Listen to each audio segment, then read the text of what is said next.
Arranquemos.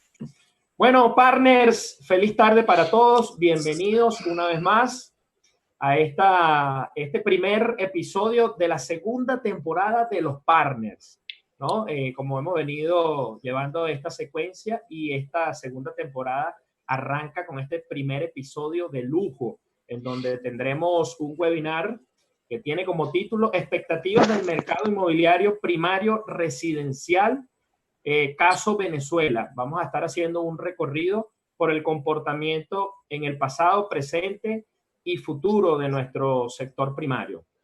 Esta segunda temporada, o los primeros capítulos, episodios de esta segunda temporada, la estamos realizando en alianza con nuestro partner Alberto Julio Manonsalva, uno de los mejores o los promotores inmobiliarios más importantes de Venezuela, quien nos estará acompañando durante estos primeros capítulos.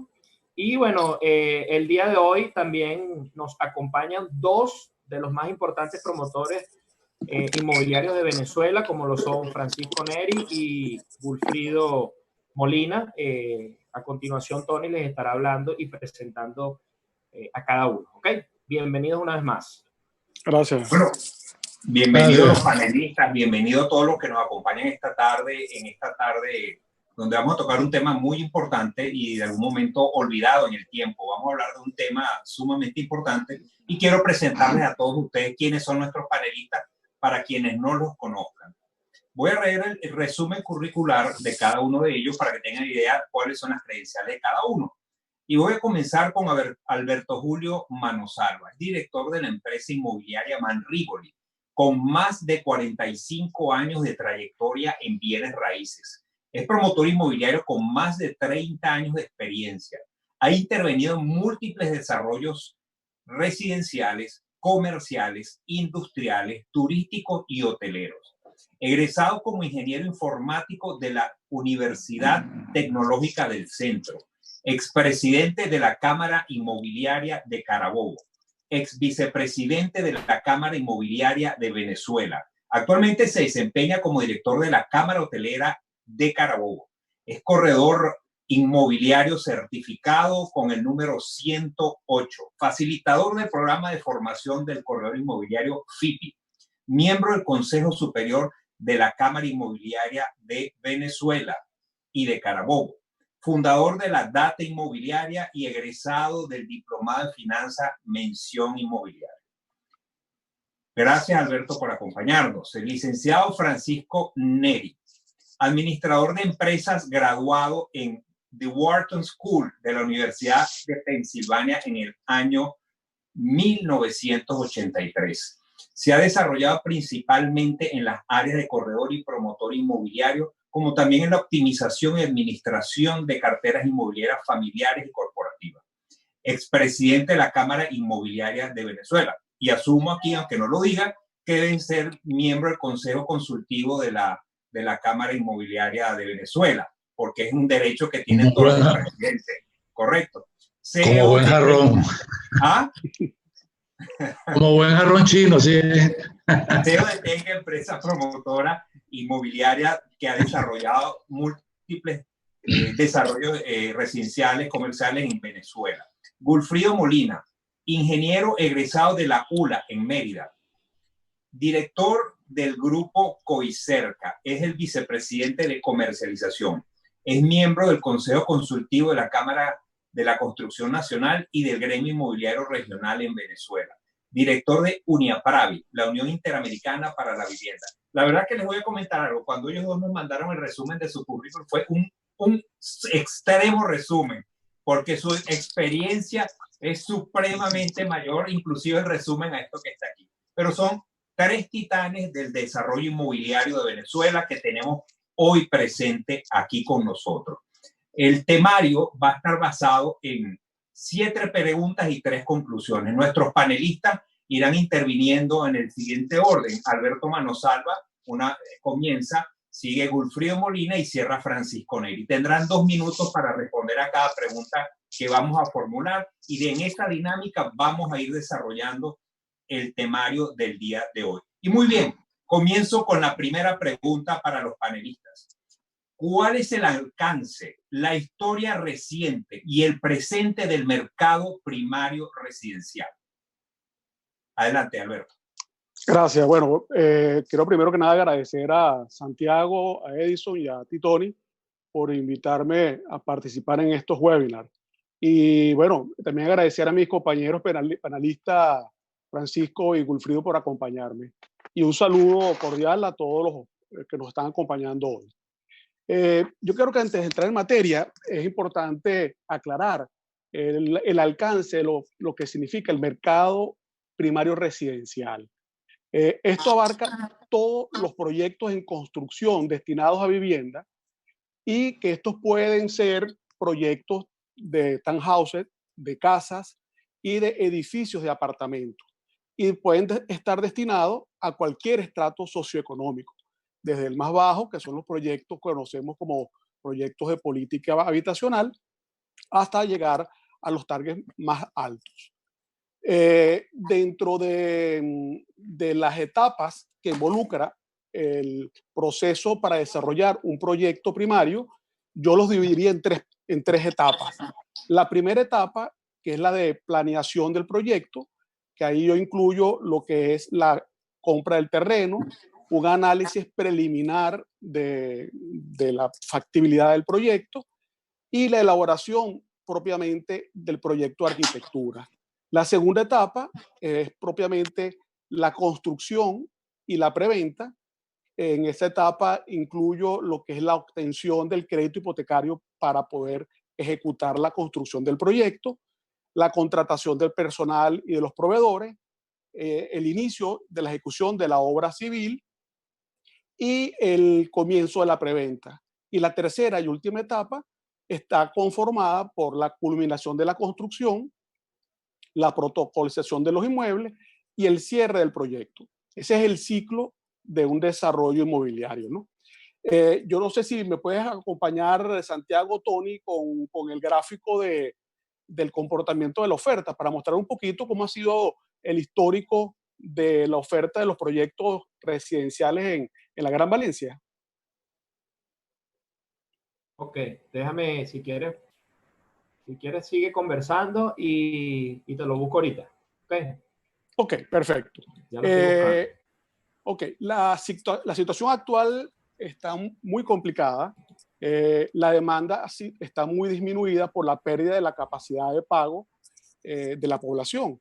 La población en este momento no tiene una capacidad de ahorro para dar una inicial y no tiene capacidad de endeudamiento, lo que ha limitado importantemente las operaciones a operaciones netamente de contado.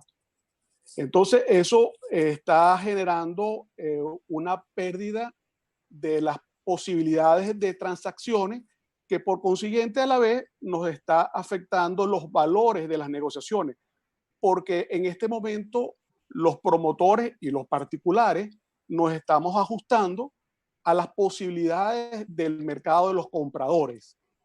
Ahí la tienes, Alberto. Si se puede agrandar un poco más, que está un poco pequeña, Tony. Ya voy. Vamos a ver si lo podemos agrandar.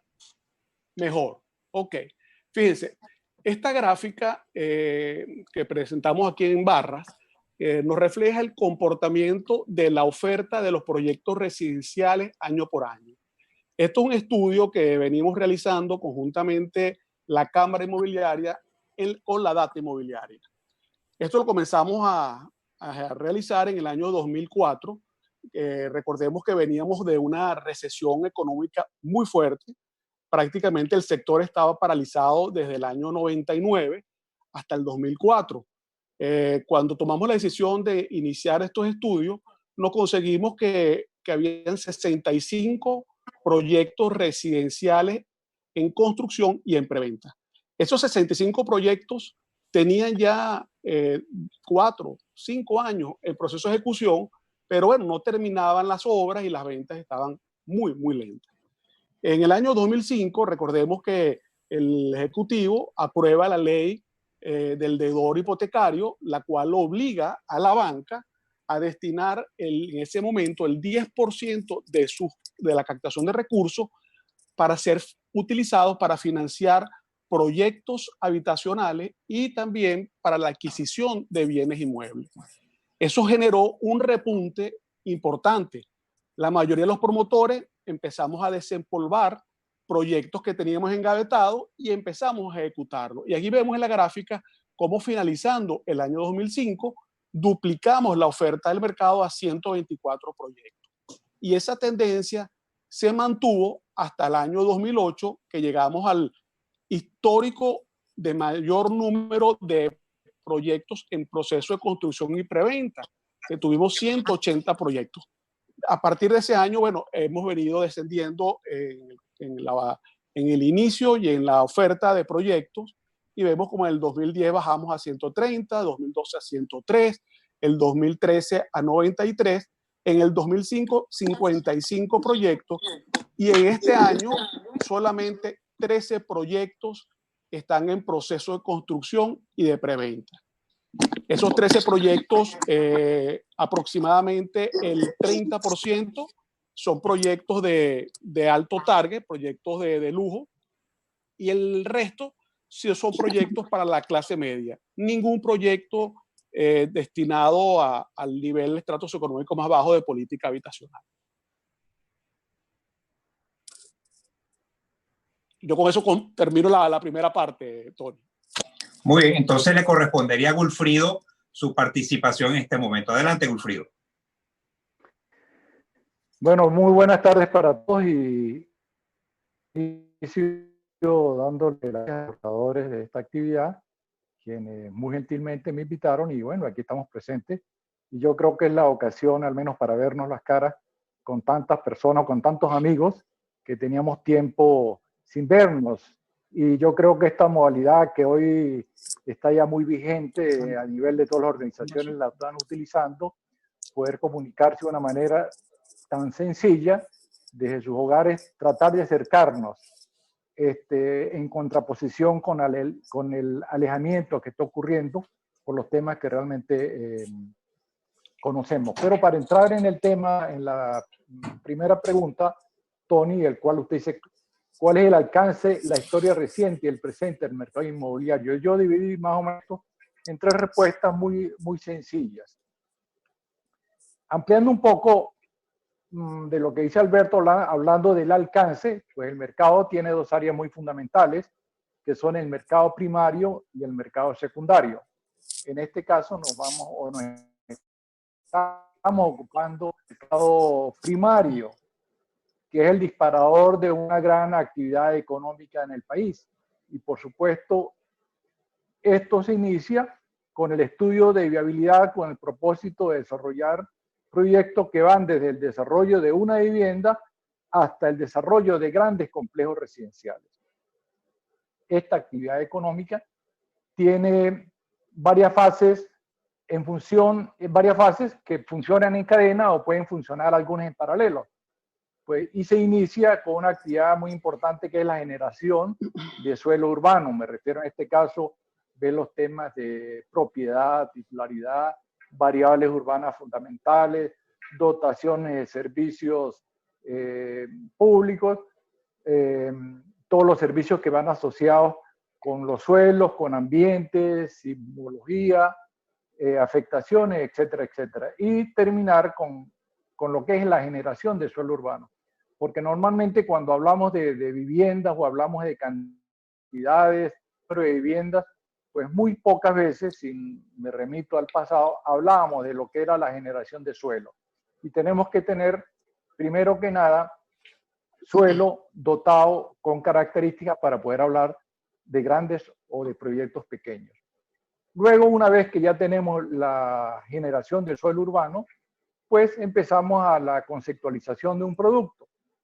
Que por supuesto que estos productos van en función de las necesidades del momento y de los estudios del mercado que se hacen para un proyecto específico. Una vez que tengamos estos temas resueltos, un proyecto ya desarrollado en base a unas necesidades, se somete a la aprobación de los organismos competentes y una vez cumplido con este proceso, que muchas veces nos llevaba meses y hasta años, pues entramos en los temas de fuente de financiamiento y evaluaciones técnicas del proceso constructivo. Una etapa muy interesante,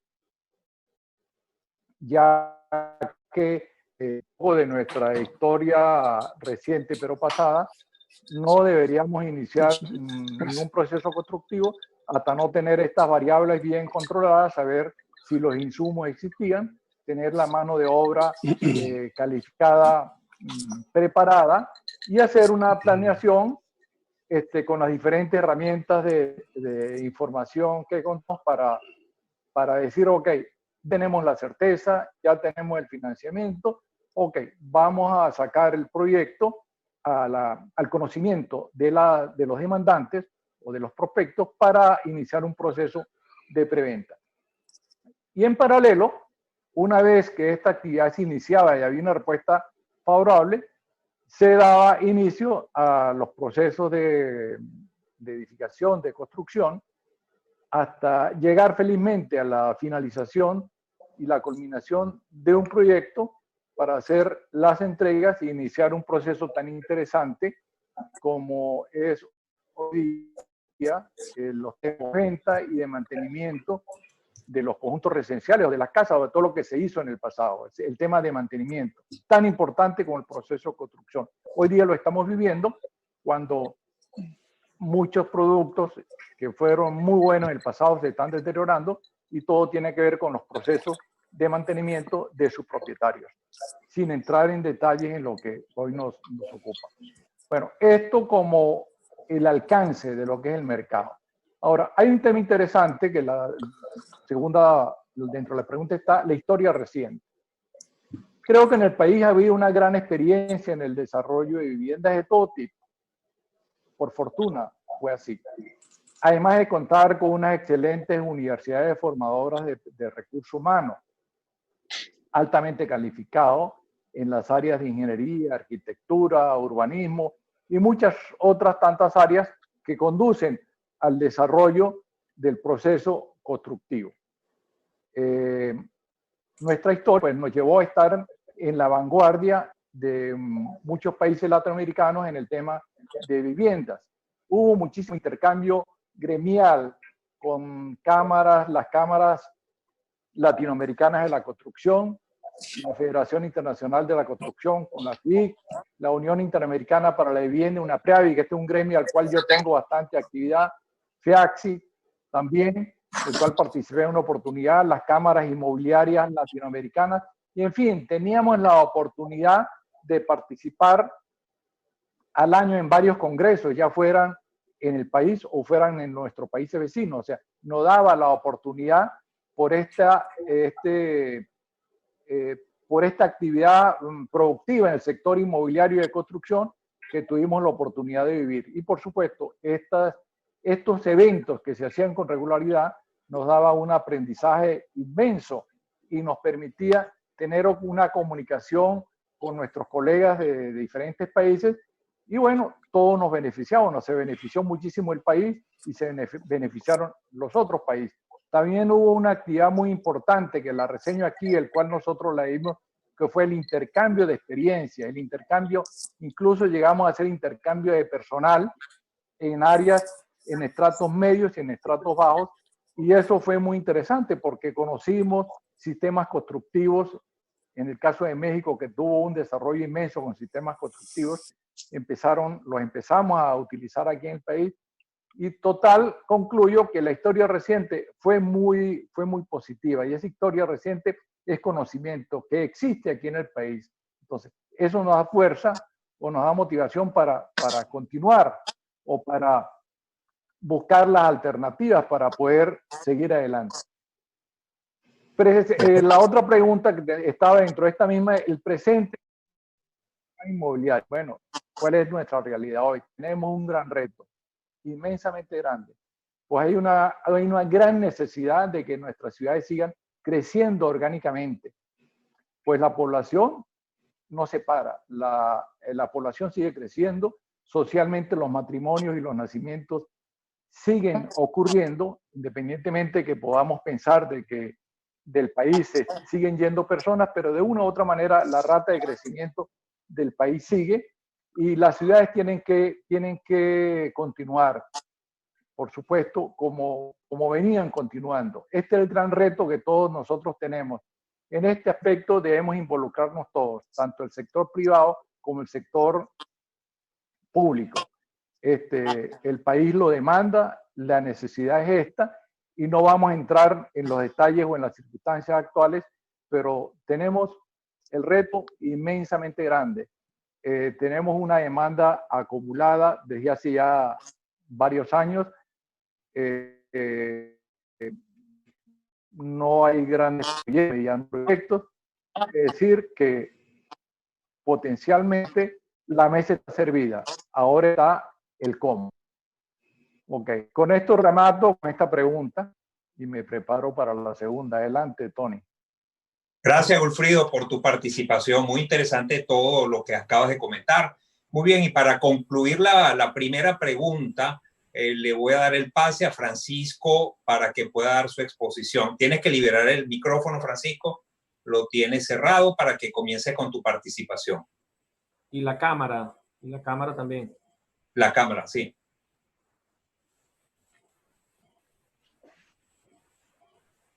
Francisco, Vamos. ¿te vemos? Ahora sí, ahora sí.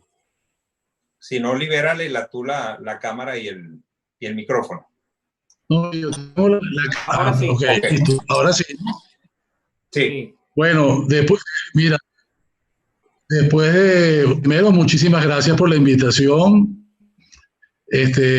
Voy a tratar de ser lo más sutil dentro de lo que yo voy a exponer. Yo creo que lo que expuso Alberto y Wilfrido pues está clarísimo de la capacidad técnica que tenemos nosotros los venezolanos para poder desarrollar y promocionar viviendas, aparte de lo que es comercio, oficinas, hoteles.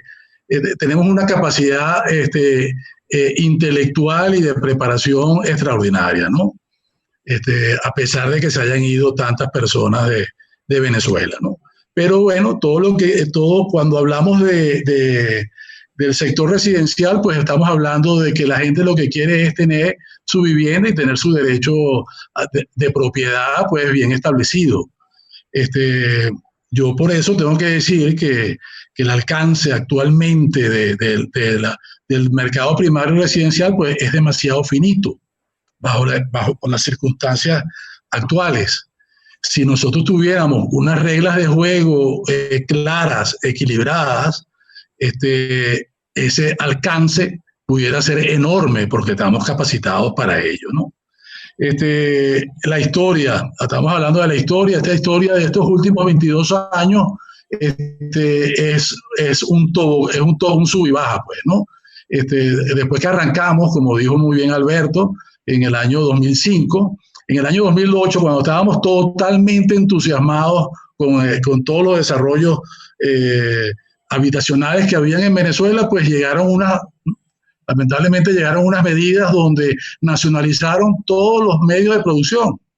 Y al nacionalizarlos, pues entramos en la discrecionalidad de los empleados públicos, que lamentablemente lo que ha hecho, y los resultados lo estamos viendo, es que, para el presente prácticamente nosotros estamos totalmente paralizados. Muy pocas grúas, por lo menos aquí en Caracas, muy pocas grúas se ven a nivel residencial, y como dijo muy bien Alberto, es clase media y clase media alta.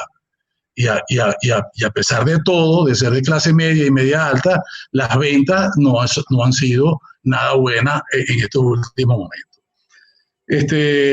La demanda actual que tenemos es una demanda enorme. Yo, por ejemplo, no creo en esa cifra que se dio de que se estaban haciendo 2 millones de viviendas, cuando para el año 2008 la capacidad que había dentro de la industria inmobiliaria era para poder producir unas 80, 90 mil viviendas. Y del año 2008 hasta el año 2020, pues el recorrido en bajada ha sido bastante rápido.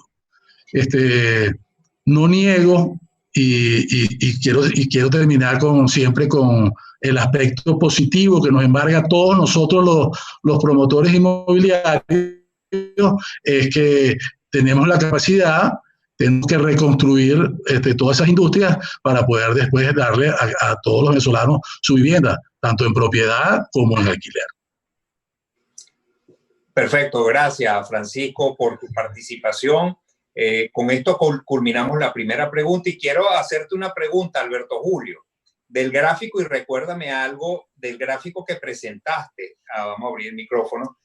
Recuerdo que llegamos al máximo de 180 proyectos, ¿no? En la Gran Valencia. Y creo que llegamos a ser como que una de las ciudades que tenía mayor proyectos a nivel nacional. ¿Era así? Sí, sí, Tónico, es correcto. Carabobo venía en un auge económico y se estaban migrando mucha gente del resto del país, gente de Caracas, gente de Maracaibo y de otros estados estaba mudando para la ciudad. Y teníamos un auge de proyectos residenciales. En esa época también arrancaron proyectos como importantes, como Metrópolis, el Sambil, el centro comercial, perdón, el que está en la granja. Cristal. Cristal. La granja, se llamaba la granja. Sí, entonces, bueno, todo eso fue sumando como con fuentes de trabajo y apuntaló en los desarrollos de proyectos residenciales. Perfecto, gracias. Ok, le voy a dar el pase a Edison para que vaya con la segunda pregunta para nuestro panelista. Adelante, Edison. Partner, ¿cómo están? Bueno, excelente todas las intervenciones y verdaderamente cubierta la primera consulta, ¿no? ¿Cuál es el alcance, la historia reciente, el presente del mercado? Eso llega a poner en contexto la segunda, ¿no? ¿Qué tal? ¿Son viables los desarrollos inmobiliarios residenciales en el escenario actual? Alberto. Edison, mira, hay que ver las variables que están en juego. Por un lado tenemos una situación económica muy fuerte, la pérdida del poder adquisitivo, tenemos un escenario de dificultad para que nuestros compradores puedan obtener créditos hipotecarios. Asúmale eso, la incertidumbre y desconfianza en el país. Y bueno, todo eso ha generado que los precios de la oferta del mercado secundario hayan caído de una manera drástica, y los cuales también están afectando los precios de oferta del mercado primario.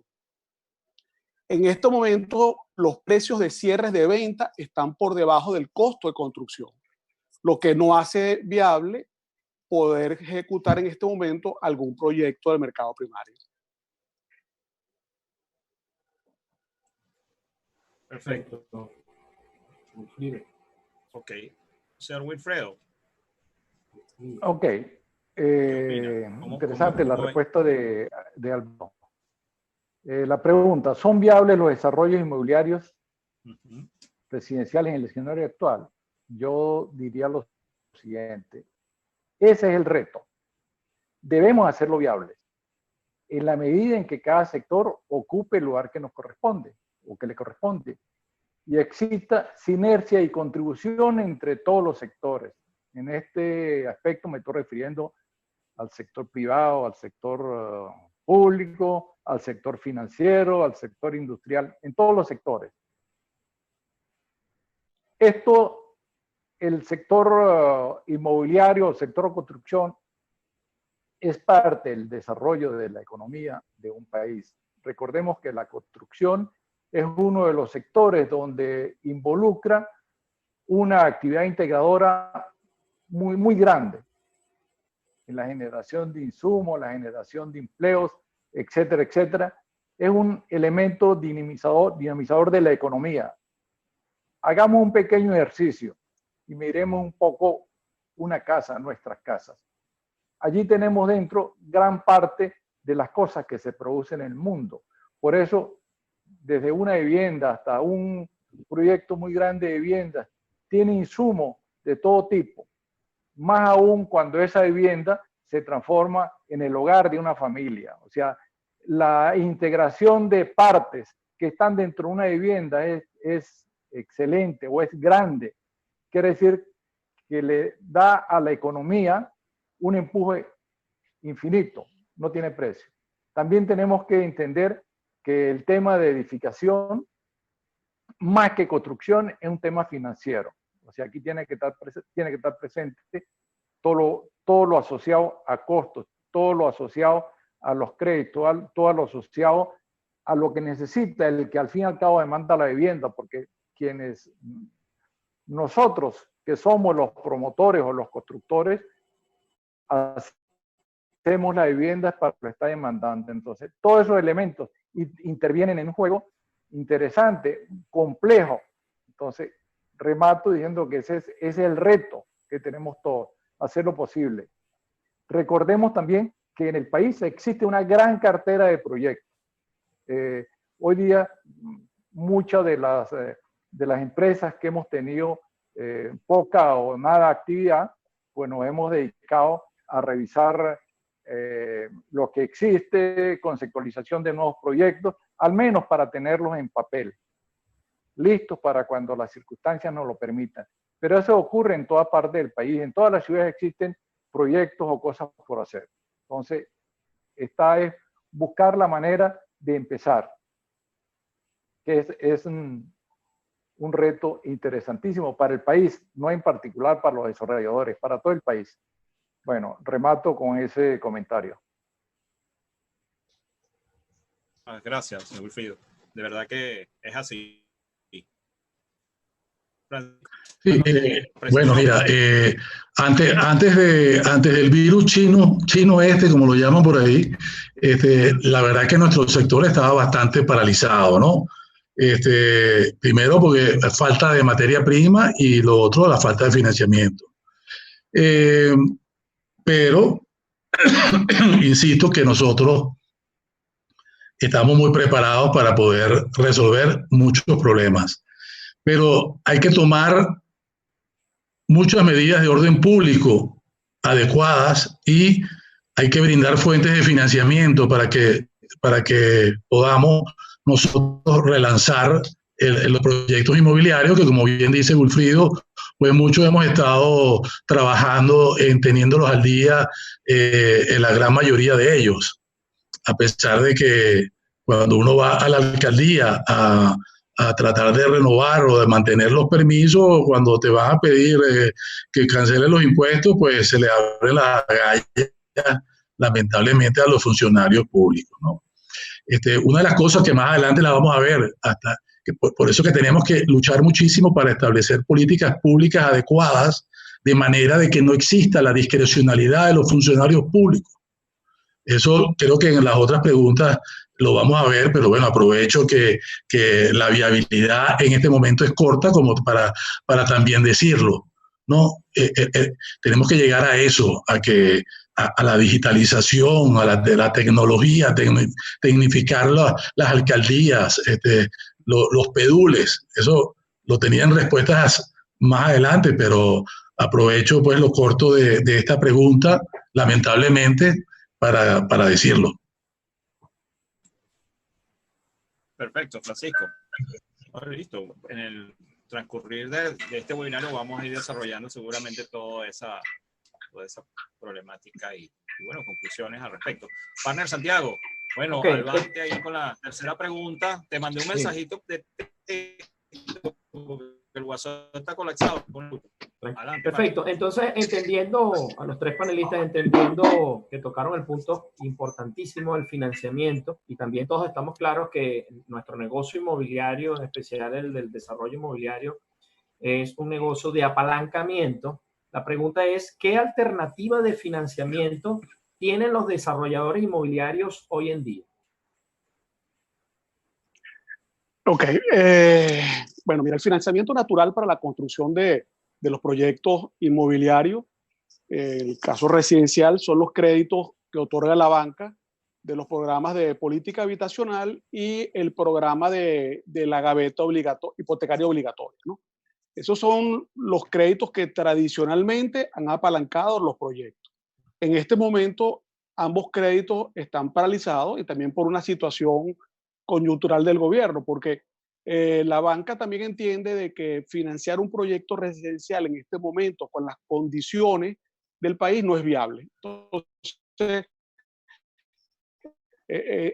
financiar para los estratos socioeconómicos bajos existen, mas no están activos. Hay otra opción que de hecho nosotros en un proyecto la estamos analizando, que es recurrir al mercado bursátil.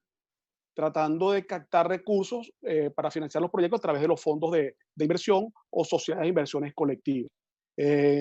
Creemos que ese va a ser el futuro a corto plazo de la manera de poder financiar proyectos que estén fuera del amparo de la política habitacional.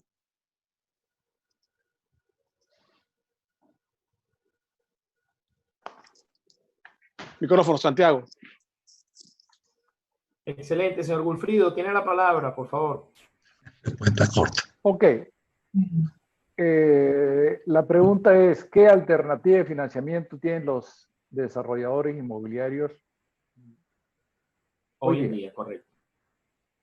Si solo hacemos una mirada al pasado reciente, muchísimas dificultades.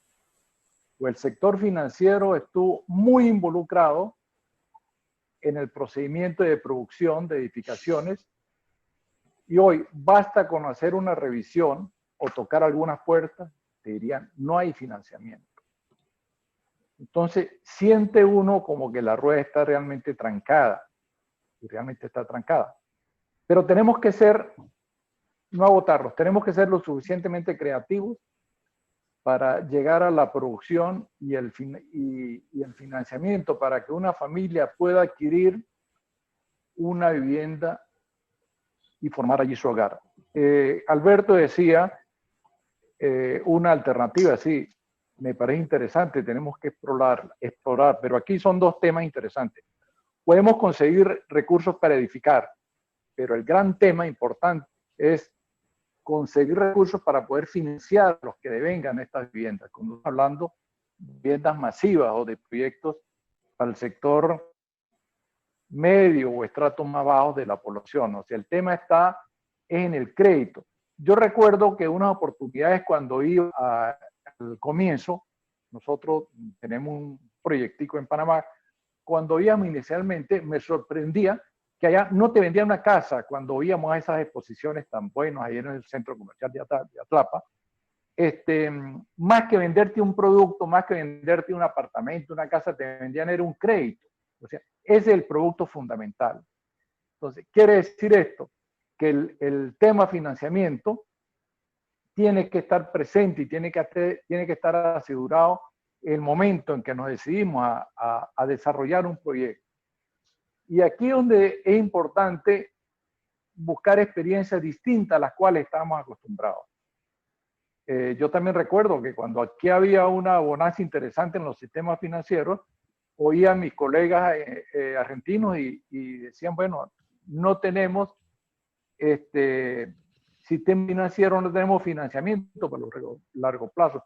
Yo no me imaginaba, no podía entenderlo cuando eso aquí formaba parte natural de un desarrollo y que en Argentina no estuviera presente el crédito financiero para poder adquirir una vivienda. Ahora sí lo entendí, las dificultades para un país cuando eso no existe.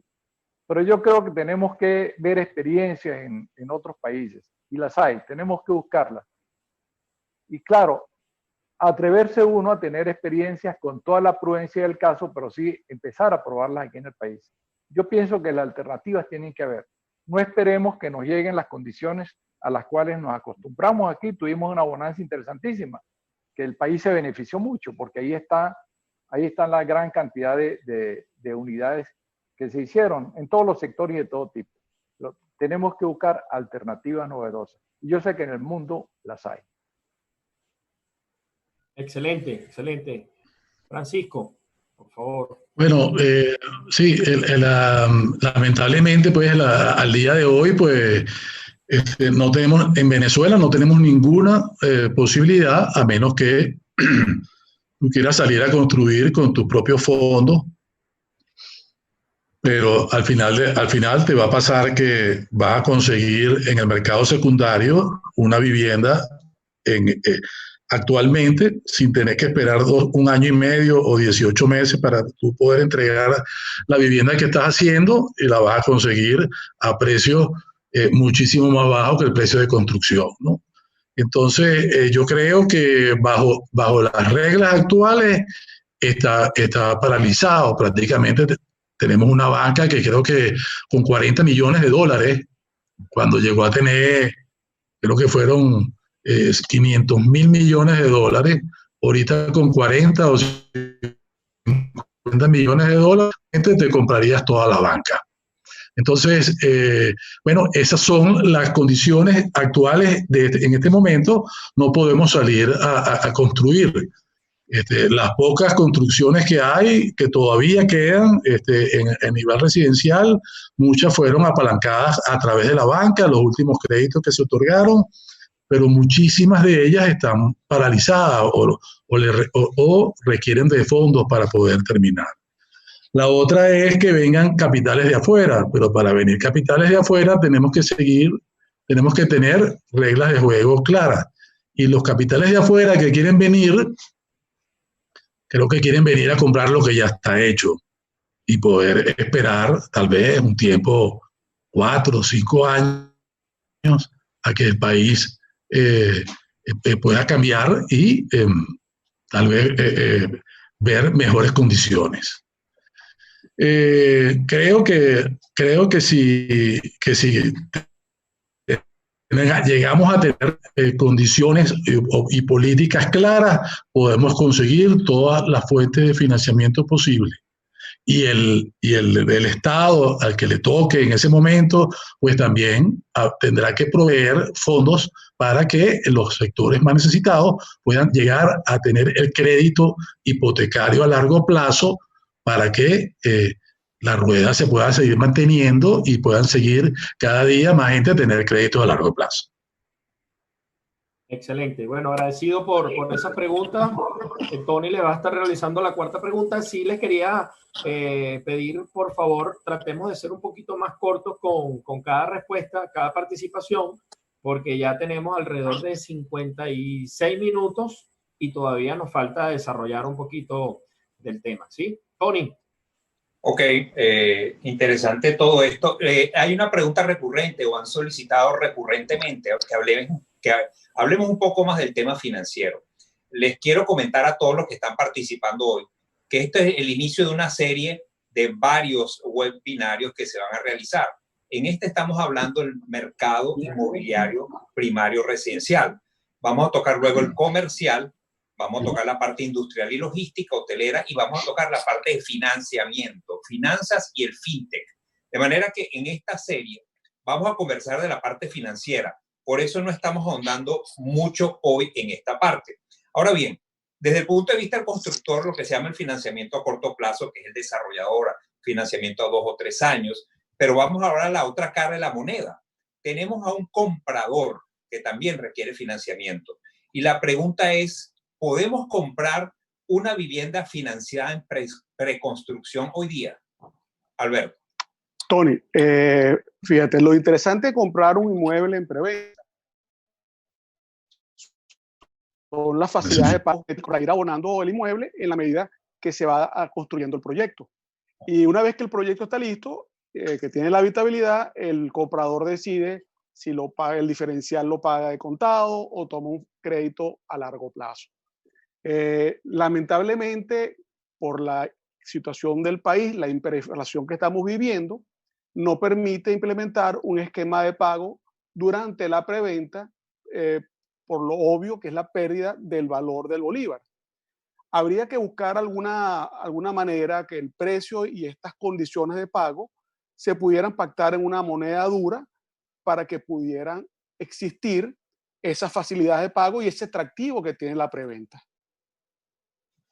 Ok, entonces podemos resumir que ese es el esquema que actualmente se maneja y anteriormente se subrogaba el crédito a largo plazo cuando tenías como constructor la posibilidad de hacerlo. Muy bien, gracias. Sí, el esquema tradicional es que la inicial estaba en el orden del 30%, el comprador lo iba pagando durante la preventa y el Correcto. 70% era que hacía una subrogación del crédito y lo pagaba a unas tasas de interés del 4 y pico por ciento hasta el 8 y pico por ciento, financiamientos que podían ser de entre 20 a 30 años. Perfecto, perfecto. Gracias, Alberto. Adelante, Wilfrido. Bueno, esta pregunta, la cuarta pregunta tiene que ver mucho con la pregunta anterior, aunque todas se nos están relacionando. Pero claro está, como dice Alberto, este es un tema que tenemos que tener reglas muy claras, y claras pero que sean permanentes.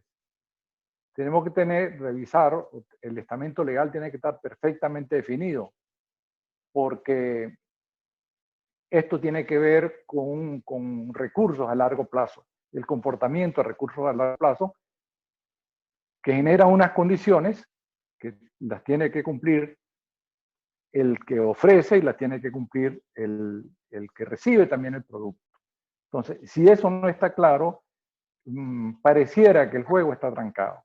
Sin embargo, hay que seguir en la búsqueda de alternativas.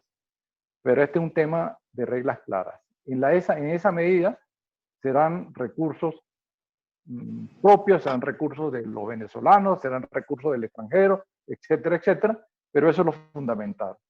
Reglas claras, transparentes. Correcto, correcto. Eso es lo que esperamos todos para eso.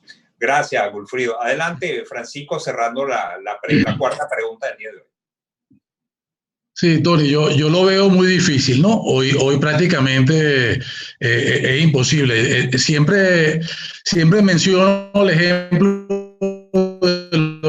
de lo que es que se conformaron muchos compraban entre todos un terreno, entre todos hacían el edificio, pero una vez y lo dijo Wilfrido ahorita, una vez que se atrasa uno solo en el pago de una de las cuotas, empieza el dolor de cabeza de poder terminar esa vivienda. La experiencia de una asociación civil son 6, 7 años, eso hace,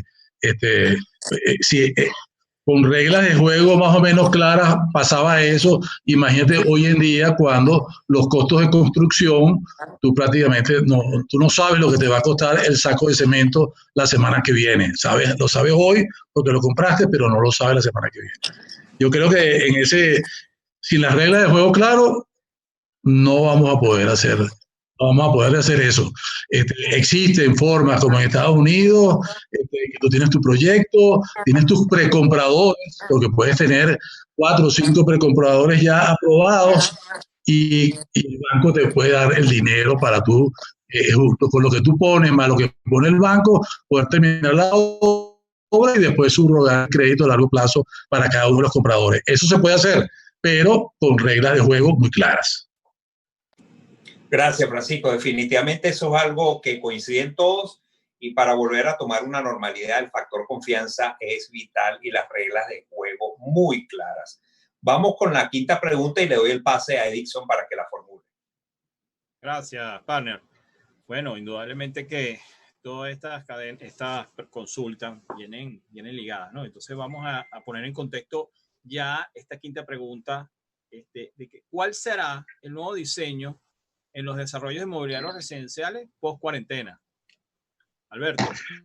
Sí, fíjate, el encierro que estamos viviendo, producto de la pandemia, está obligando a repensar los diseños de las viviendas en el futuro, ¿no? Las viviendas deben ser ahora más funcionales y más prácticas. Deben de contar con ventilaciones cruzadas, iluminación natural, pero hay que tomar en cuenta una gran que debe ser asequible y esto nos va a limitar en innovar. El encierro nos enseñó a cómo dotar las viviendas, la distribución, el uso de los espacios. De hecho, se destinaron espacios comunes donde en un momento dado eran zonas de juego, en otro momento eran zonas de trabajo y en otra zona eran la zona de la mascota. Las viviendas tienen que ser más hábitat que dormitorio y debemos pensar en dotar las zonas comunes con jardines, áreas verdes, espacios para hacer ejercicio, caminar, trotar, zonas de lectura y tomar muy en cuenta que creo que eso va a ser un patrón no solamente para nuestro sector, sino para todos los sectores, el tema sanitario. Creo que es fundamental en nuestros proyectos contemplar la viabilidad, por ejemplo, de acceso de camillas hasta por los ascensores para los apartamentos, ¿no? Y hay que también tomar en cuenta también el tema del e-commerce, que es una variable que en este momento ha tomado mayor auge, y creo que los proyectos deben contemplar zonas de maleteros para poder recibir los delivery, ¿no? O sea, yo creo que hay que repensar, pero en Venezuela el punto en este momento es el precio. Entonces, dentro de nuestras limitaciones, tenemos que ver cómo podemos sacarle provecho al máximo del metro cuadrado y poder contemplar las necesidades que ha generado en la familia la pandemia. Excelente, Alberto. De verdad que muy concreto. Señor Wilfrido, denos su opinión al respecto. Yo pienso que este tema de la pospandemia nos agarró a todos con los pantalones abajo. Las condiciones económicas, laborales y sociales han cambiado enormemente y cambiaron en una rata de tiempo muy corta. Por lo tanto, nuestra industria debe también hacer cambios en cuanto al diseño y de cómo operar para producir el producto. Tenemos que entender que la forma de trabajar tradicional está cambiando. Tradicionalmente, las personas teníamos 3 áreas básicamente para desarrollar nuestra vida o nuestro tiempo, que es la actividad familiar en casa, la actividad laboral en el medio ambiente, en el trabajo donde se desarrollaba, donde nos desarrollamos, y el lugar del esparcimiento, cines, centros comerciales, parques, etcétera, etcétera. ¿Qué está pasando? Hoy día, estas 3 actividades se están concentrando y se van a concentrar para un gran sector de la población en un solo lugar. Increíble. Ya nosotros lo estamos sintiendo, lo que estamos haciendo en este momento. Lo que nos correspondía muchas veces hacerlo en un salón de exposiciones, lo estamos haciendo ahorita. Bueno, esta actividad se va a concentrar en un solo lugar, para un sector muy amplio de la población. Bueno, esto va a tener consecuencias positivas y consecuencias negativas. Tienen una excelente, por obligación, una oportunidad, los urbanistas y los arquitectos, de hacer un replanteamiento de los productos. Ya las necesidades son otras. Repito, no para toda la población, pero sí para un sector importante. Esto conlleva a que se tienen que adecuar, se tienen que modificar los desarrollos inmobiliarios. Es más, ya grandes cadenas o grandes centros comerciales van a reducir sus metros cuadrados en todo el mundo. Quiere decir que parte de todas las personas van a estar en su casa, y en su casa se tiene que pensar cómo pueden seguir haciendo allí su vida mucho más llevadera. Repito, con lo bueno y con lo malo que eso significa. No entraré en detalle porque eso es tema de otro momento. Esa es mi respuesta. Sí, es, señor Wilfrido. De verdad que se entiende cuando queremos profundizar. Francisco, tu opinión, te escuchamos. Sí, bueno, mira, yo creo que de repente en lo que son en las viviendas sociales, tal vez sean las que arranquen primero y que puedan tener oportunidad de poder mejorar los espacios de acuerdo a las necesidades nuevas con el COVID. Por ejemplo, yo recuerdo que nosotros tenemos desarrollo con casas, son casas de 60 metros con 180 metros de terreno. Y siempre le decíamos a los compradores que aprovecharan, que podían crecer, la casa siempre podía crecer, que hicieran una buena terraza porque tuvieran un espacio donde poder, tú sabes, relajarse, conversar, jugar dominó, estar con los niños, etcétera, etcétera. Bueno, esos son espacios que realmente va a haber que retomar. Yo creo que los edificios actuales, las terrazas, el último piso, pues también son espacios que van a tener que aprovecharse, y para los nuevos desarrollos pues también tendremos que aprovecharlos, y viendo y investigando todas las cosas nuevas que ahora Me acuerdo que el cuartico ese donde se lavaba la mopa, ese cuartico ahora hay que darle un uso bien, bien aprovechable, porque va a ser el cuartico donde tú vas a poder dejar los zapatos que usaste cuando viniste del trabajo, lo vas a dejar ahí, lo vas a limpiar y después vas a entrar a tu casa descalzo y vas a poder aprovechar. Bueno, creo que los arquitectos son los que van a tener bastante trabajo en esto, de lo que estas son ideas que he visto, de todo lo que he aprovechado en estos días de poder leer y estudiar, como iniciativas para el futuro, pues. Excelente, Francisco. Gracias por la participación en este contexto. El tema green, el tema de sustentabilidad también es un tema que seguramente los desarrolladores a futuro tomarán en cuenta. Partner, estamos activos. Bueno, excelente, excelente. Hasta los momentos. Esta pregunta que les voy a plantear me encanta porque uno de los objetivos principales de todos estos webinars que vamos a estar dando es tratar de enaltecer y de colocar en vitrina el potencial que tiene el mercado primario venezolano. Y por supuesto, ustedes son tres de los mejores y de los más importantes constructores y promotores de Venezuela. Entonces, la idea es que podamos estar enalteciendo ese potencial, no solamente del producto, sino que los promotores inmobiliarios también están preparados para que esto venga. Entonces, la pregunta es, ¿cómo se aplica la tecnología en el mercado primario residencial? Santiago, fíjate, tomando en cuenta que al inicio la promoción y la preventa de un desarrollo inmobiliario, el mismo aún no se ha construido, el promotor recurre a herramientas que le permitan mostrarle al cliente las características y bondades del proyecto. Y una de las principales herramientas tecnológicas que utiliza son la renderización del proyecto, que le permite mostrar las imágenes de fachada, de vistas internas, distribución de los apartamentos. Y muy actual se está utilizando lo que llaman los recorridos virtuales, que facilita el conocimiento y la toma de decisión por parte del cliente en la compra del proyecto, ¿no?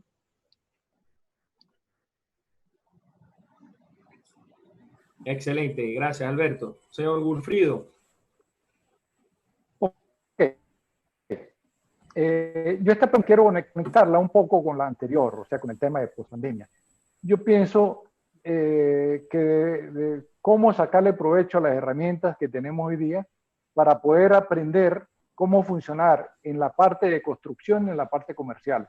Porque recordemos, tenemos que aprender a operar con este elemento nuevo, que no va a ser muy sencillo y seguramente va a agregar costo en el proceso productivo.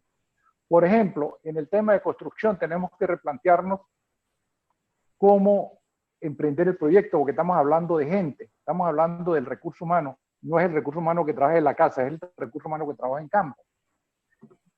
Se tiene que seguir los protocolos sanitarios de construcción y aquí tienen una tarea interesante los gremios para poder estimular y promover estas disposiciones con los trabajadores.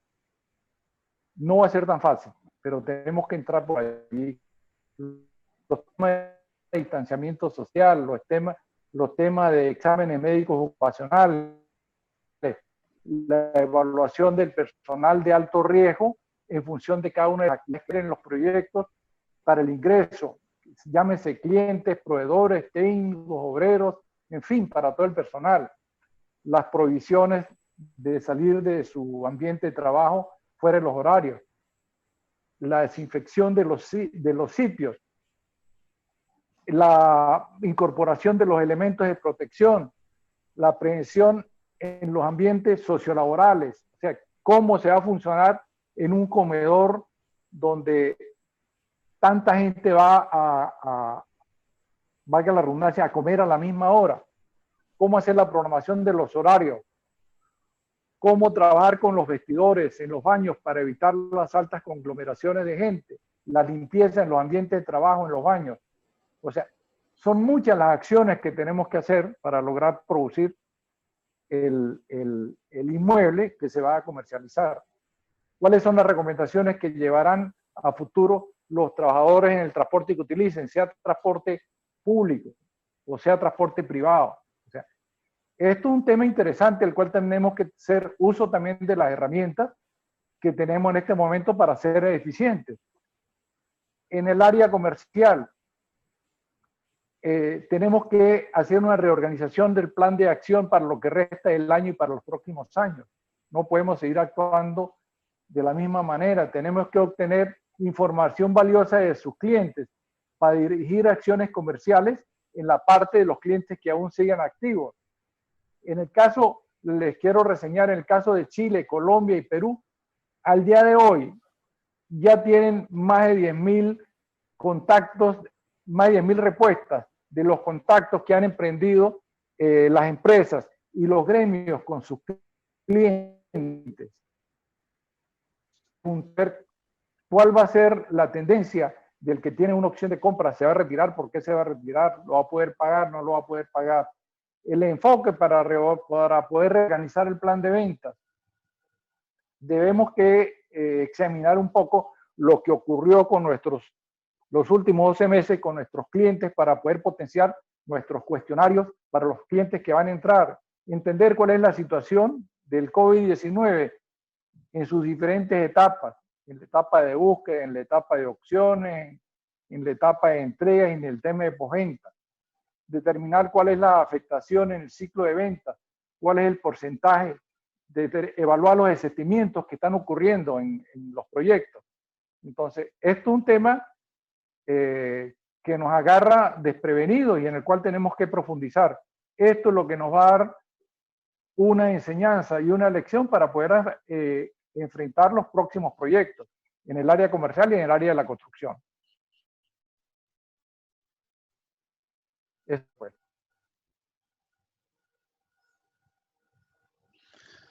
Francisco, por favor.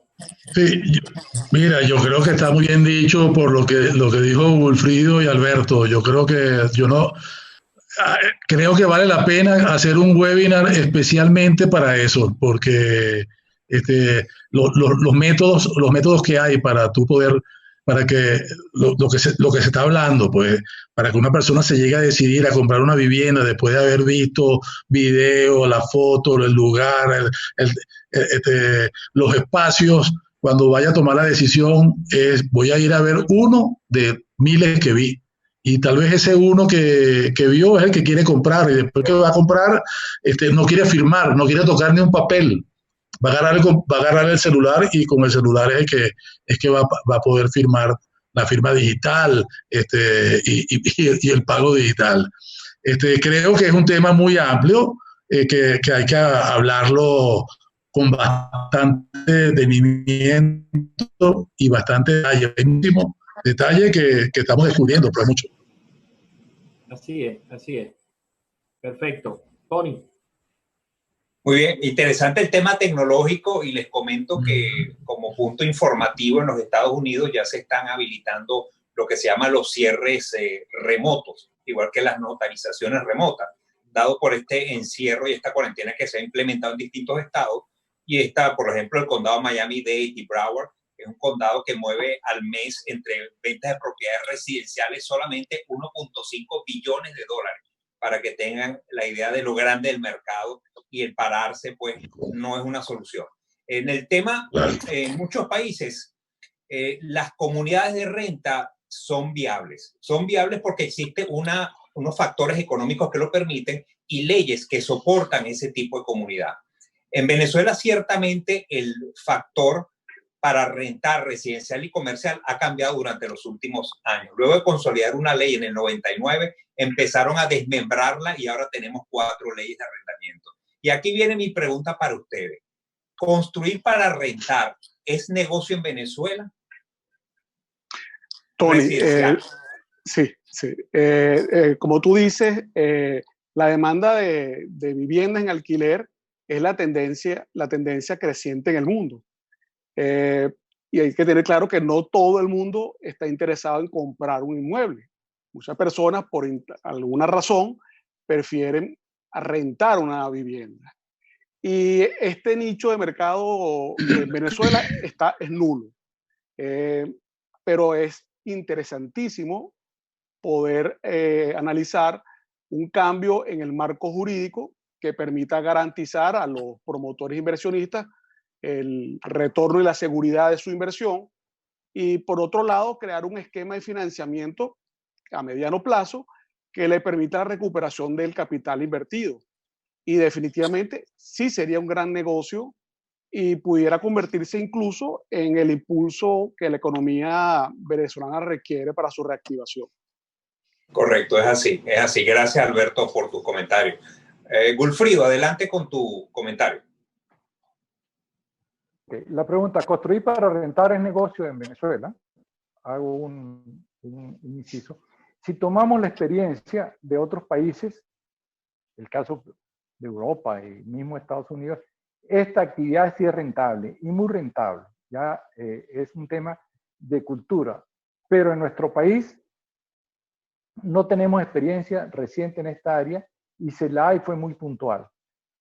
Pero aparte de que no tenemos experiencia, esta operación comercial, que es una operación de mediano y largo plazo, está directamente ligada al andamiaje legal que exista en la región donde se desarrolla, ya que este andamiaje es la gran base o la gran fundación que tiene esta actividad edificadora comercial y financiera destinada a la renta,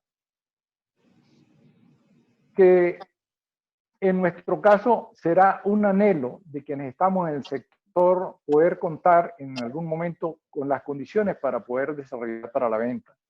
Recordemos un poco lo que dice Alberto, ya hoy el vehículo mismo o la vivienda no es tan anhelada con el propósito de ser propietario, eso está cambiando, incluso parece mentira, pero en las regiones donde está el sistema de transporte desarrollado no es la prioridad de una pareja, de un muchacho que está en actividad laboral, tener su vehículo, porque tiene el tema de transporte resuelto. Y en el tema de vivienda también ocurre lo mismo, porque los compradores de las futuras viviendas son muchachos jóvenes que ya existen, que están aquí, que ya están entrando al mercado laboral y así como pueden trabajar en cualquier ciudad de Venezuela, pueden irse al exterior y trabajar meses o años. Entonces, su prioridad no es el propietario, su prioridad es tener a disposición una buena cantidad de ofertas para rentar. Yo creo que aquí nos tiene que ocurrir eso. Eso es parte del desarrollo de los países.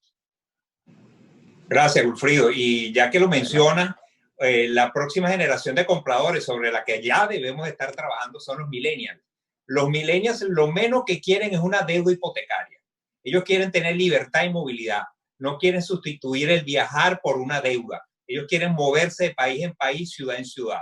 De manera que hay que ver muy bien hacia qué mercado vamos en los próximos años. Inclusive la conformación de las viviendas es muy diferente. Ellos son capaces de querer menos espacio físico, la vivienda, pero más amenidades. Esas son tendencias que el mundo ha ido cambiando. Francisco, para cerrar esta pregunta. Sí, bueno, la verdad que sería tremendo negocio si no hubiera tantas leyes populistas aquí en Venezuela, ¿no?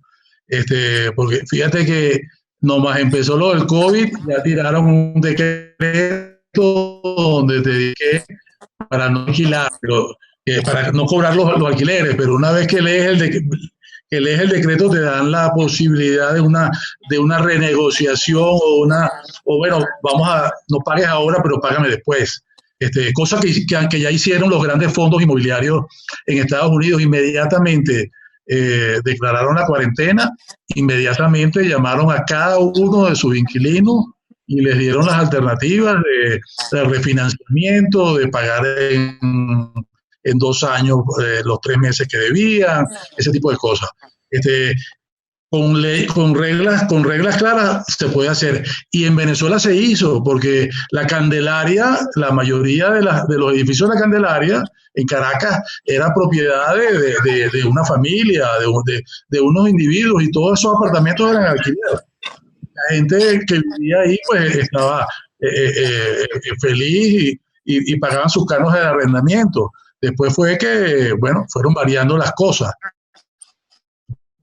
Fueron cambiando todas las normativas y con esa conchita, tú sabes, de populismo que lamentablemente nos ha traído todas estas cosas. Pero sí es tremendo negocio. Yo creo que prácticamente el 40% de la población puede vivir tranquilamente en alquiler, o sea que hay muchísimo mercado para poder ponerlo en funcionamiento con reglas claras. Perfecto, gracias Francisco. Con esto culminamos las 7 preguntas realmente. Y vamos ahora con las conclusiones. Son 3 conclusiones. Y la primera la va a presentar Edison. Partner. Bueno, excelente. Ya estamos entrando en la recta final. Ciertamente el tema de renta es algo súper interesante. Y bueno, fusionemos con la parte tecnológica, ¿no? Las conclusiones de ustedes en la parte de futurismo inmobiliario. Escenarios de acción. Alberto. Sí, bueno, mira, yo creo que lo primero es que tenemos que tener claro en dónde estamos en este momento. Si vemos el ciclo económico en el que nos encontramos, bueno, estamos en una etapa de inactividad que, como hemos podido analizar, no es el momento oportuno para tú poder iniciar la construcción y la preventa de un proyecto inmobiliario. Pero mi opinión es que es el momento ideal para tú arrancar a diseñar, a permisar los proyectos que tengas a la mano, ya para tenerlos listos en el momento oportuno que cambien las condiciones económicas y puedas iniciarlo, ¿no? Pues tenemos que recordar que un proyecto inmobiliario, para poder dar inicio a la construcción y por supuesto a la preventa, requiere de un tiempo previo que puede ser de entre unos 8 hasta un año aproximadamente. Entonces, lo que tenemos que tener es un banco de proyectos permisados, solamente esperando el momento oportuno para iniciar. Perfecto, Alberto. Señor Wilfrido. Sí, gracias, muy amable. Bueno, yo pienso que aquí, futurismo inmobiliario, yo creo que le debemos dedicar tiempo al futurismo en planeación, en maduración de proyectos, en ver un poco tendencias. Fíjate, el tema que hablamos ahorita de la pospandemia es un tema que nos va a hacer replantearnos. Entonces, creo que tenemos tiempo para hacer estas cosas y en la medida que podamos también contribuir para que lo que estamos anhelando sea posible, no esperar que nos llegue, sino también nosotros poner nuestro granito de arena y buscar la manera de hacerlo posible. Este es un tema de sector privado y sector público, todos somos involucrados, un tema de país. Perfecto, señor Wilfrido. De verdad que eso que contó las tendencias, tenemos que convertirnos en unos lectores de tendencias. Realmente que el futuro está hoy aquí, presente, que es lo que se llama las tendencias. Lo único que no está uniforme a nivel global. Entonces, el lector de tendencia es aquel que va a liderizar el mercado. Francisco, ¿tu opinión al respecto? Sí, mira, cuando yo leí esa conclusión, me acordé muchísimo de Wilfrido. Yo no sé si te acuerdas, Wilfrido, creo que fue en el año 2009 o tal vez en el año 2010. Wilfrido se presentó con un plano. ¿Cuántos pasos es que hay para que te puedan dar el permiso de construcción? 250 pasos distintos tiene que hacer un promotor para que te puedan dar el permiso de construcción. Entonces, ¿cuál sería mi acción principal de futuro? La facilitación y la digitalización del proceso de permisología, así como el proceso del registro de la venta, de manera que podamos eliminar la discrecionalidad de los funcionarios públicos. Y esto tiene que ir acompañado con la actualización de las variables urbanas en las ciudades, los PEDULES, que nadie me los venga a cambiar, si se van a cambiar, que se cambien. Pues una vez cambiados y las reglas de juego establecidas, poder trabajar tranquilamente. Eso, yo no sé si te acuerdas, Wilfrido, pero claro, me acuerdo de ese plano que se lo pusimos a uno de los tantos ministros de estos de vivienda que han pasado como 22 en 22 años, han pasado 22, se los pusimos todo enfrente de ellos. para que ellos vieran el proceso y el procedimiento, porque no es cuando tú arrancas la construcción, es cuando hiciste el estudio, cuando hiciste la planificación, cuando sacaste las cuentas, cuando sacaste los permisos, que después que vienes a arrancar. O sea, que no son 18 meses que nos tardamos en hacer todo, sino que llegan hasta 4 años. Si no, eso es una de las cosas que en el futuro hay que acomodar. Perfecto, Francisco, de verdad que en conclusión, y lo que entendemos por ustedes tres, indudablemente que la digitalización, la simplificación es importantísimo en tener en contexto hacia el futuro de nuestro sector primario. Partner. Creo que Valencia, creo que Carabobo caminó mejor con ese aspecto, pero no me atrevo a decirlo. Allá tiene 2 buenos testigos. Sí. Así es. Excelente. Bueno, ya estamos concluyendo. Nos quedan 2 conclusiones de cada uno de nuestros panelistas. Esta de verdad es muy, muy interesante. ¿Cómo reactivar el mercado primario residencial? Alberto. Sí, mira, un programa nacional de construcción masiva de vivienda definitivamente sería el motor que requiere el país para reactivar la economía. Esto por ser un sector que involucra, como lo había dicho Wilfrido al comienzo, a muchos actores de distintos sectores productivos, requiere de la intervención de mano de obra especializada, no especializada. Pero para poder implementar un plan de construcción masiva de vivienda, se requiere, número 1, recursos económicos para poder contar con financiamiento para la construcción y para la adquisición de esas viviendas por parte de los compradores.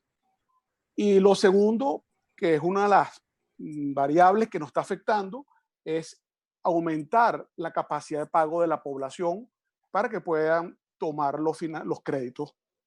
Eso sería para mí las 2 variables fundamentales para que se pueda reactivar el mercado primario. Excelente, maravilloso. Señor Wilfrido. Sí, yo pienso que tenemos que ir con propuestas y con planes muy modestos. O sea, ya no podemos pensar como pensamos antes, que nos lanzamos con proyectos de 1.500 viviendas, que es un riesgo extremadamente grande porque más o menos lo hemos cubierto. Yo creo que aquí tenemos que confluir todos, insisto, el sector privado, los gremios, el sector público, a todas las instancias, municipal, estatal y nacional, y nada, llegar a acuerdos y sentarnos de verdad a hacer prototipos de proyectos modestos, donde logremos aprender a convivir de nuevo, en vista de la realidad, con estas nuevas circunstancias, COVID, etcétera, etcétera, y tenemos que empezar a caminar. En esa medida podemos buscar que la rueda empiece a girar lentamente para que después podamos correr. Esos proyectos majestuosos, bueno, quedaron en el pasado, lamentablemente. Pero aquí tenemos que ir todos a hacer acuerdos. Si no, yo no lo veo fácil. Perfecto. Francisco. Sí, yo lo veo de la siguiente manera. Hay que mejorar el ingreso de los ciudadanos, hay que crear fuentes de trabajo y hay que educar muy bien a la gente. Con esas 3 cosas, con ese trabajo grande en esas 3 cosas, vamos a poder mejorar y reactivar no solamente el mercado primario. Hablando de la parte inmobiliaria, te diría que creando tierras urbanas para que en el futuro se puedan desarrollar esas tierras urbanas. Pero tenemos que hacer un trabajo desde la base, y la base es educar, mejorar los ingresos y crear buenas fuentes de trabajo. Perfecto. Bueno, valiosísima la intervención de cada uno. Tony, creo que ya tenemos la última conclusión para ir finalizando. Así es. Quiero empezar o hacer un comentario de lo que Francisco dijo hace unos momentos, y es la educación. Y aquí va mi reflexión a la mayoría de los asesores, corredores inmobiliarios que nos acompañan hoy en este webinar. Una de las funciones de nosotros como inmobiliarios es la educación a nuestros clientes, al público en general, Somos básicamente educadores y ese es el mejor mercadeo que nosotros podemos hacer con nuestros clientes. La educación es vital. En época de recesión se habla y se hace mucha conjetura. Y es una pregunta recurrente de los clientes y desde cualquier punto de vista lo hace la gente dentro de Venezuela y fuera de Venezuela. Y es muy importante escuchar la opinión de grandes desarrolladores, que es recesión versus oportunidad. ¿Compro o vendo? Alberto. Tony, es una pregunta que siempre nos lleva a la respuesta de depende. En mi opinión, es un mal momento para vender. Pero ahí donde viene la respuesta depende. Si el propietario tiene una opción o una alternativa de uso de ese dinero, que posiblemente vaya a comprar una vivienda que también esté de oportunidad, es válido. O tenga algunos compromisos que deba de cumplir, es válido. O tenga una inversión que le va a generar una mayor rentabilidad, es válido. Considero que esto es un momento ideal, es para comprar. Los precios que vemos en el mercado, creo que no lo vamos a ver, si nos salgamos de esta situación económica, no lo vamos a volver a ver, y creo que es un momento de inversión con proyecciones de rentabilidades muy altas. Entonces, en conclusión, creo que es un momento ideal, es para comprar. Gracias, Alberto. Eso me recuerda en un encuentro latinoamericano de desarrolladores inmobiliarios que organiza el grupo argentino y el grupo 4S mexicano, donde se encuentra Carlos Muñoz y Damián Tabacmán, un argentino. El argentino, casualmente en las conversaciones que tuvimos en su ponencia, dijo: quien tenga estómago y dinero, que compre en Venezuela. Fueron sus palabras. Adicionalmente, en una entrevista que tuve con el presidente mundial de la FIAPSI, la Federación de Profesionales Inmobiliarios Mundial, dijo que Venezuela es un país de oportunidad y lo ratifica también el de Grupo 4S, Torres, comenta que también ve mucha oportunidad en Venezuela. Así que depende también. Yo cuando hacen esa pregunta, yo respondo depende de qué lado estás tú de la necesidad, de vender o de comprar. Así que gracias, Alberto.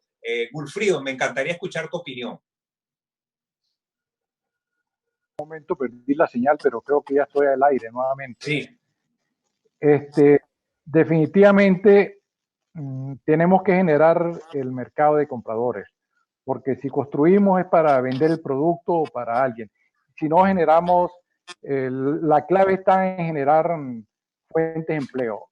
La gente tiene que tener capacidad de adquisición. En función de eso, la rueda se viene a iniciar nuevamente. Yo creo que incluso todas las actividades que el país espera están relacionadas con la producción que cada familia o que cada persona tiene que tener. Entonces, es trabajo y las oportunidades las hay y el país necesita mucho de todos nosotros, pero hay que generar empleo. Ahí es el gran reto que nosotros tenemos. Tenemos que salir de la recesión generando empleo.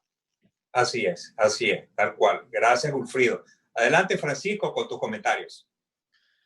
Sí, bueno, para el que tiene capital, creo que es la tremenda oportunidad de comprar.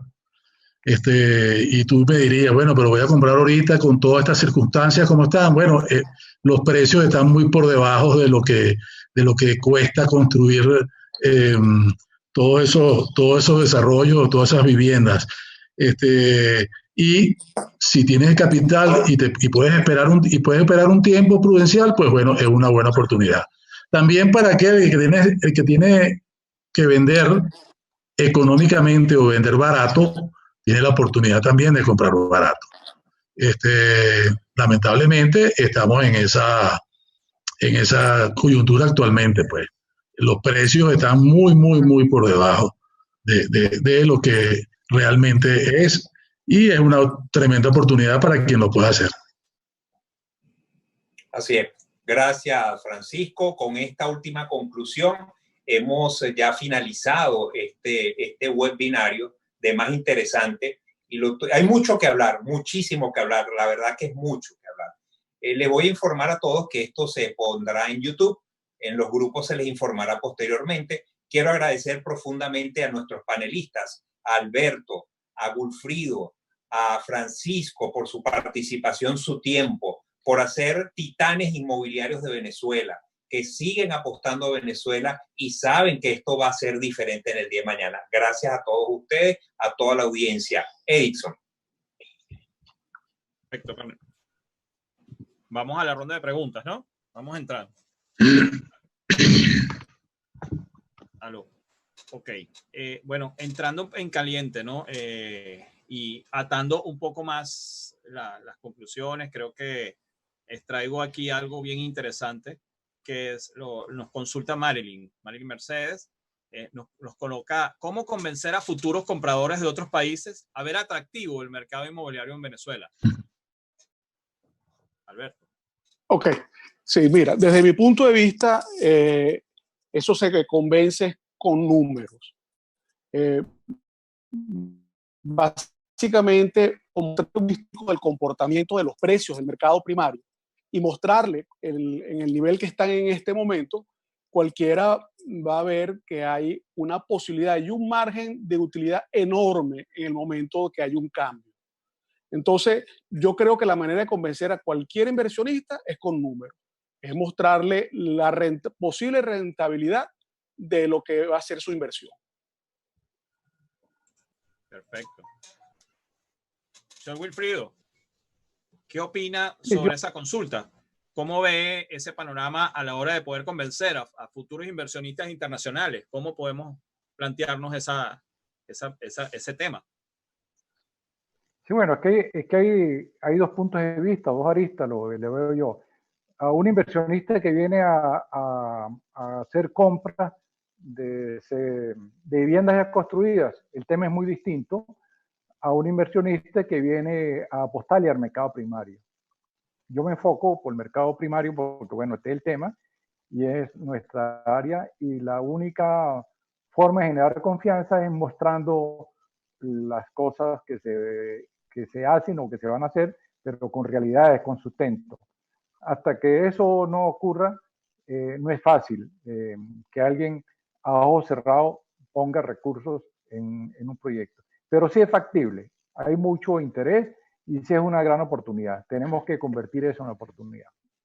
Así es, señor Wilfrido. Gracias por su participación. Francisco, ¿qué opinas del tema? ¿Cómo podemos trabajar en función de que los compradores de otros países vean atractivo nuestro mercado?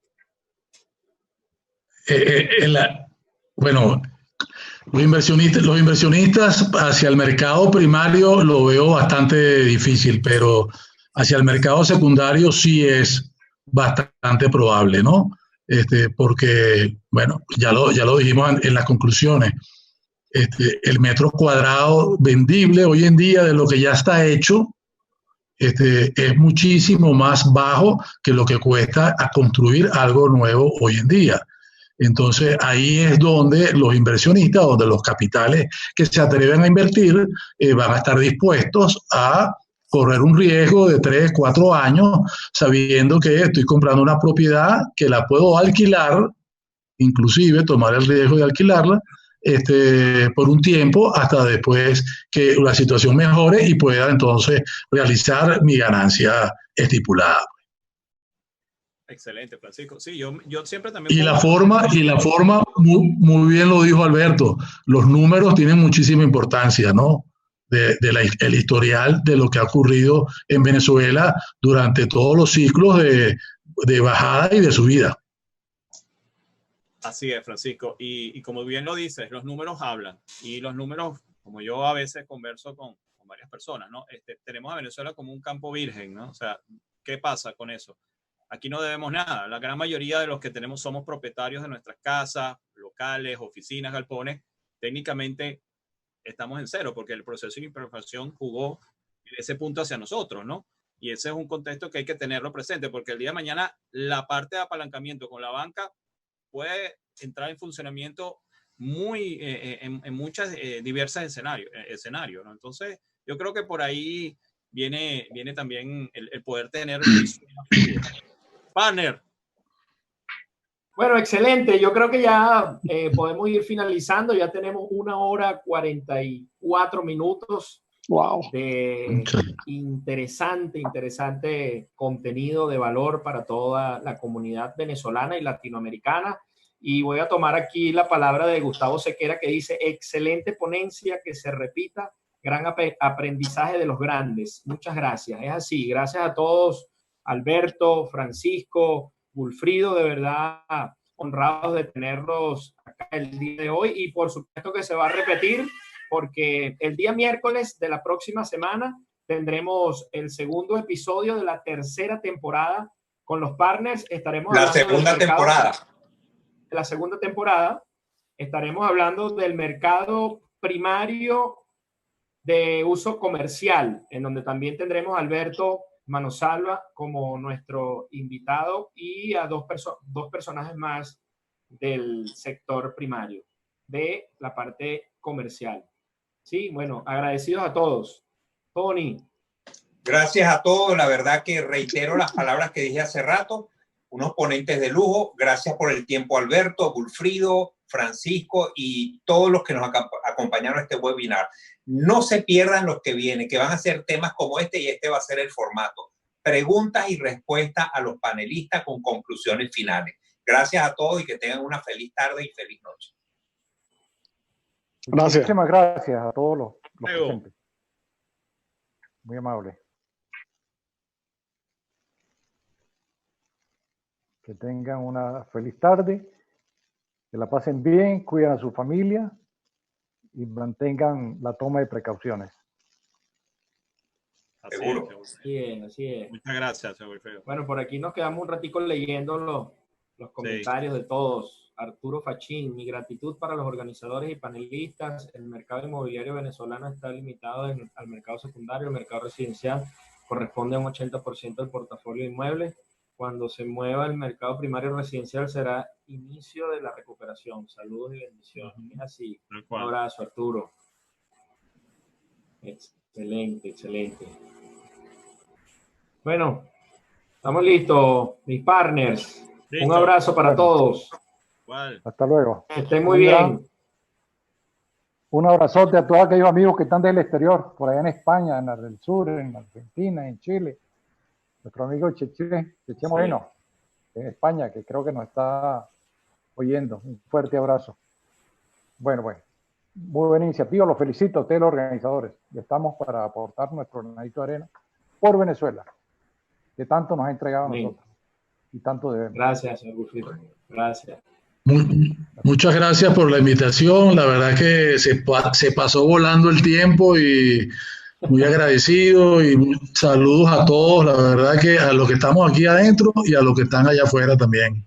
Y por favor, cuídense. Vaya, un abrazo, que estén bien.